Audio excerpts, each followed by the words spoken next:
After the update comes the update. Sounds like Zen, could be Senzuni.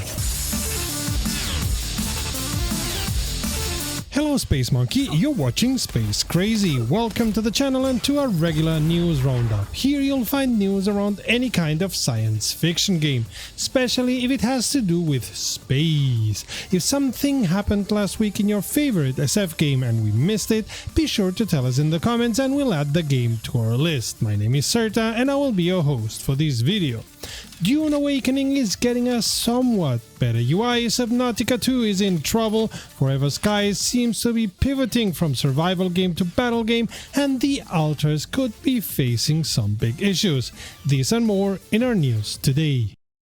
The Forever Winter dropped its June update with a new enemy, some kind of mechanized flying berserker infantry by the looks of it, and a lot of performance enhancing changes, improving animations overall and scaling for lower end GPUs, optimizing a lot of the graphics, especially with particles in movement like fog or smoke, and reducing the amount of memory it will eat up from your GPU. The NPC opponents got a change in their sensors to make it easier for you to go stealth, and their animations were also updated for us to understand better what they are going to do next.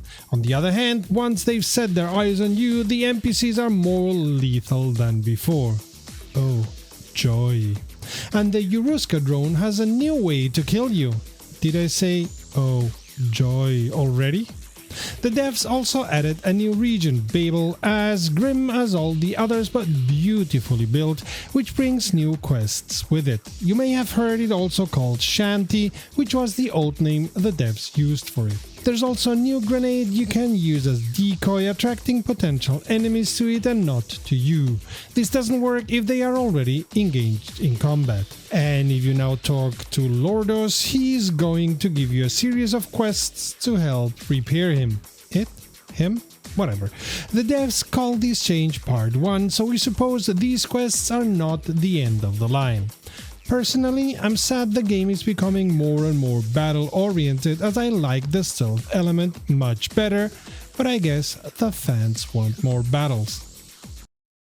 Forever Skies dropped a hotfix fixing issues with spawning off locations, a displaced technology printer, and some strange graphics issues. Untethered has added Brazilian Portuguese to the languages it now uses and corrected issues with other languages. Starship Simulator has added NPCs to the bridge and has now functional helm and science sensor consoles. Helldivers 2 is going to get a heck more Helldivers in August, as the game is going to come out on August 26 for Xbox Series XS. Trouble in Paradise? Krafton, the company owning Unknown Worlds, makers of the Subnautica series, which are working on Subnautica 2, have sacked the leadership team of the company in the middle of the work on Subnautica 2. Gone are CEO Ted Gill, co-founder and creative director Charlie Cleveland, and co-founder and CTO Max Maguire. Their places, or at least the role of the CEO, will be taken by Steve Paputzis, former CEO of Striking Distance and Vice President of Electronic Arts Visceral Games. I don't know you, but when the team at the helm of the ship leaves the ship in the middle of a journey, it normally means there was something very wrong happening.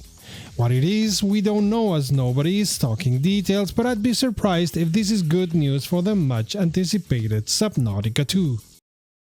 11 Studios was forced to acknowledge breaking Steam's rules by using AI content in their survival adventure The Altars and not disclosing this fact. It's funny that they say they were only placeholders when they made it into the finished game, but okay.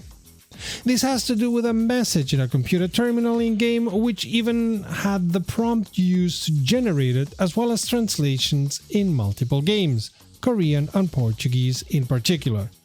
Steam has not reacted to this in any way, shape or form. Yet. Dune Awakening got yet another extensive patch this week, together with a small hotfix to address connection issues yesterday, by the way. We'll tell you about the changes we consider most interesting. You can find a link to the complete list in the description of the video. This patch makes it easier to enter vehicles from different angles, which was one of the UI pains I discussed in the review, see the link up there. But it makes it more difficult, and the devs hope impossible, to use an existing exploit to duplicate resources. You can now list from and claim to your ornithopter when in the exchange, the big marketplace for players.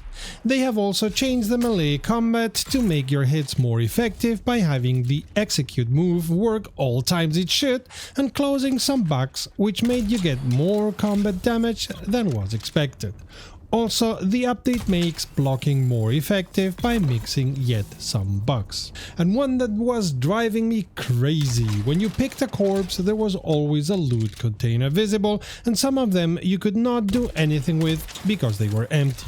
Well, now they will be invisible if they are empty, which sounds like a workaround, but I'll take it for the time being. And while only being a nuisance for me, it's good they've updated the lip sync of some animations in the cinematics. They also changed the way Suspensor dashes eat up your power, as they now get 20% of the maximum power instead of just a fixed rate of 75, which will make their use more costly for higher tiered power packs. And an important change is that you won't lose that one skill point when you respec your skill tree. Moving on to vehicles, the buggy camera has been improved and should give better visibility. Ground vehicles should now never be stuck in a flipped state again, and an opportunity to get vehicles through pentashields unauthorized has been fixed too. In the UI, you can now at last exit climbing, and there's a special key binding now for take all while looting and for exiting the vehicle. I cannot tell you the amount of times I've exited the vehicle in error. Oh, and very good especially for newer players is that a new sub-thief on a map where you don't have any other sub-thieves will automatically be set as your default respawn location on that map. They also rebalance the audio levels on sandstorms. I said they rebalance the audio on sandstorms! But after all that I've told you, game's been bugged out for me and others since the update, with a lot of people not being able to log in to any servers, and those who log in already missing inventory items. Oh, and the inventory dupe glitch? Still there, just a little bit different to get it to work. Fantastic. There was a hotfix released today, which at least seems to have solved most people's logging issues. I pity those on slow internet connections because the updates for Dune Awakening have been dropping steadily, and I would have gone bonkers waiting for those to end downloading. Don't get me wrong, steady updates are a good thing, and this one's a big and good one, even if I don't agree with all decisions of the team. Speaking about internet connections, seems Latin America just got a bunch more servers.